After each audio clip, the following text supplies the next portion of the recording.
तमिलनाडु में गौहत्या पर पूर्ण प्रतिबंध फिलहाल नहीं लगेगा। देश की सबसे बड़ी अदालत ने मद्रास हाई कोर्ट के फैसले पर अंतरिम रोक लगा दी है। मद्रास कोर्ट ने पूरे राज्य में गाय और बछड़ों को काटने पर मुकम्मल बैन लगा दिया था। सुप्रीम कोर्ट ने साफ शब्दों में कहा है कि हाई कोर्ट के इस आदेश में सुधार यानी करेक्शन की सख्त जरूरत है।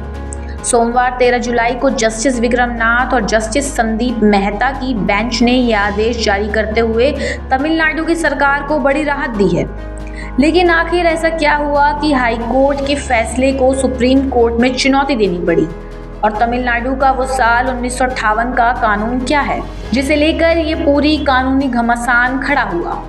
आइए आपको इस पूरे विवाद की इनसाइड स्टोरी समझाते हैं। नमस्कार, आप देख रहे हैं डायनामाइट न्यूज़। इस पूरे कानूनी बवंडर की स्क्रिप्ट लिखी गई थी हिंदू संगठन इंदु मकम्मल काची के प्रदेश महासचिव के सूर्या की एक याचिका से।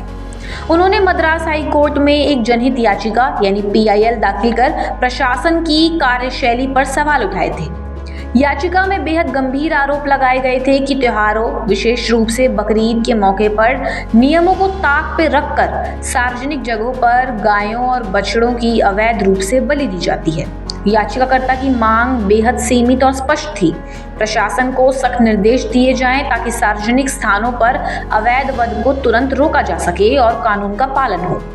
लेकिन कहानी में असली ट्विस्ट तब आया जब इसी साल 27 मई को मद्रास हाई कोर्ट की जस्टिस GR स्वामीनाथन और जस्टिस V लक्ष्मी नारायण की डिवीजन बेंच ने अपना फैसला सुनाया। कोर्ट ने संविधान के आर्टिकल 48 का हवाला तो दिया, जो राज्य को दुधारू पशुओं और गोवंश रक्षा करने की दिशा में कदम उठाने का निर्देश देता है।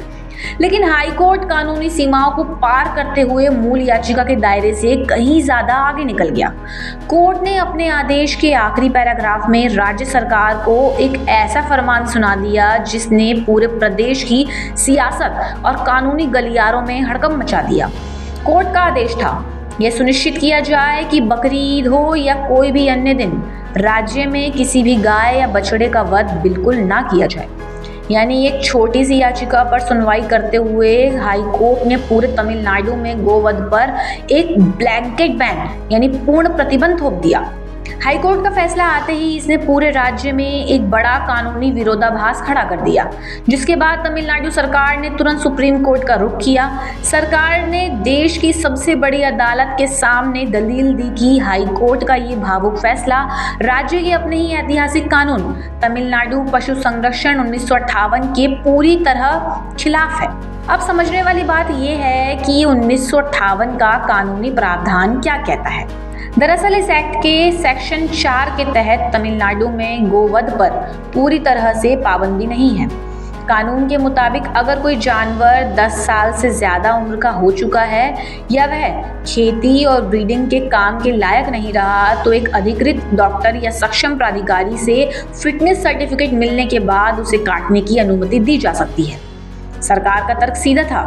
हाई कोर्ट ने भावनाओं में बहकर दशकों पुराने उस कानून को ही नजरअंदाज कर दिया जो राज्य में कानूनी रूप से लागू है। जब ये पूरी दलील सुप्रीम कोर्ट के सामने एक टेबल पर गई तो जजों की पीठ ने भी माना कि हाई कोर्ट ने अपने अधिकार क्षेत्र से बाहर जाकर फैसला दिया है। जस्टिस विक्रम नाथ और जस्टिस संदीप मेहता की पीठ ने मौखिक रूप से तल्ख टिप्पणी की। सुप्रीम कोर्ट ने कहा कि पहली नजर में ही हाई कोर्ट के आदेश के आखिरी पैराग्राफ में सुधार की बड़ी गुंजाइश दिखती है। अदालत ने बिना देर किए हाई कोर्ट के उस फैसले पर स्टे लगा दिया और सभी प्रतिवादों को नोटिस जारी कर जवाब तलब कर दिया। साफ है कि जब तक सुप्रीम कोर्ट इस मामले पर कोई अंतिम फैसला नहीं सुना देता, तब तक तमिलनाडु में साल 1958 का पुराना कानून ही पूरी तरह से लागू रहेगा। इस कानूनी जंग की अगली किश्त अब सुप्रीम कोर्ट की अगली सुनवाई में तय होगी। फिलहाल आपकी इस खबर पर क्या राय है, हमें कमेंट में ज़रूर बताएं और ऐसी खबरों के लिए देखते रहें डायनामाइट न्यूज़।